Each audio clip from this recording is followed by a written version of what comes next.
ভারতীয় ক্রিকেট ভক্তরা এখন বাংলাদেশকে কাংলাদেশি কেন বলছে সেটা আমি এবার বুঝতে পারলাম। বাংলাদেশ ক্রিকেট বোর্ড কিন্তু এবার ডাইরেক্টলি ভিক্ষা করা শুরু করে দিয়েছে। আসলে 2026 সালে টি-20 বিশ্বকাপের সময় বাংলাদেশ ভারতে খেলতে আসতে একদম রাজি হয়নি। এমনকি তারা ভারতে আসতে হাজার রকমের বাহানাও বানিয়েছিল।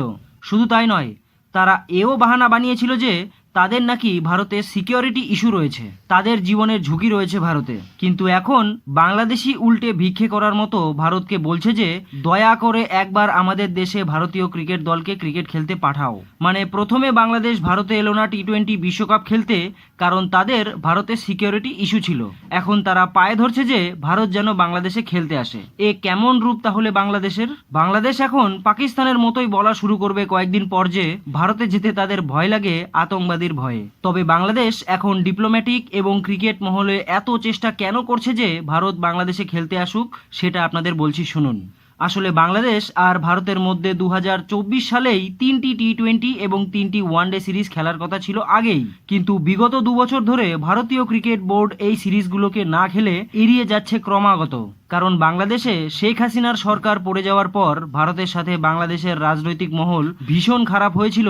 এমনকি সেই সময় বাংলাদেশের মাইনরিটিদের ওপরেও ভীষণ অত্যাচার করা হচ্ছিল বাংলাদেশে, যার ফলে ভারতের সাথে বাংলাদেশের সম্পর্ক খুব খারাপ হয়ে যায়, যার ফলে সেই খারাপ প্রভাবও বাংলাদেশ ক্রিকেটের ওপরেও ব্যাপকভাবে পড়ে। তার ওপরে এই বছর মুস্তাফিজুর রহমানকে কলকাতা আইপিএলে কিনেছিল, কিন্তু ভারত বাংলাদেশের সম্পর্ক নষ্ট হয়ে যাওয়ার কারণে বিসিসিআই এর প্রেসারে কলকাতাকে বলা হয় যে মুস্তাফিজুর রহমানকে যেন তারা রিলিজ করে দেয়।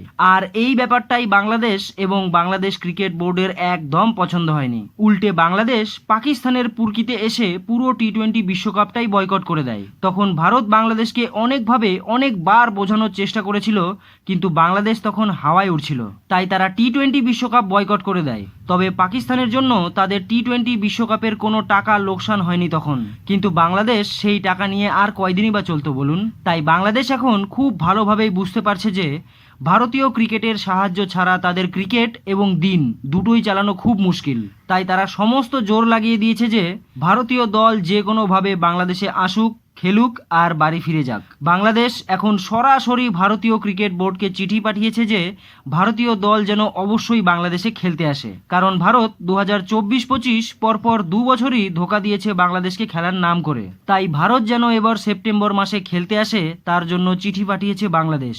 শুধু তাই নয়, বাংলাদেশ ক্রিকেট বোর্ডের প্রেসিডেন্ট তামিম ইকবালও ভারতীয় ক্রিকেট বোর্ডকে আলাদাভাবে চিঠি লিখেছে এই সিরিজ করাবার জন্য। তবে এটা আগস্ট মাস, পরের মাসই সেপ্টেম্বর মাস, কিন্তু এখনও ভারতীয় ক্রিকেট বোর্ড কোনো ঘোষণাই করেনি বাংলাদেশ ভারত সিরিজ নিয়ে। তবে আমার মতে বাংলাদেশ এবং ভারতের দুজনেরই জন্য ক্রিকেট অনেক গুরুত্বপূর্ণ, তাই ভারতীয় দলকে বাংলাদেশে পাঠিয়ে দেওয়া উচিত খেলার জন্য।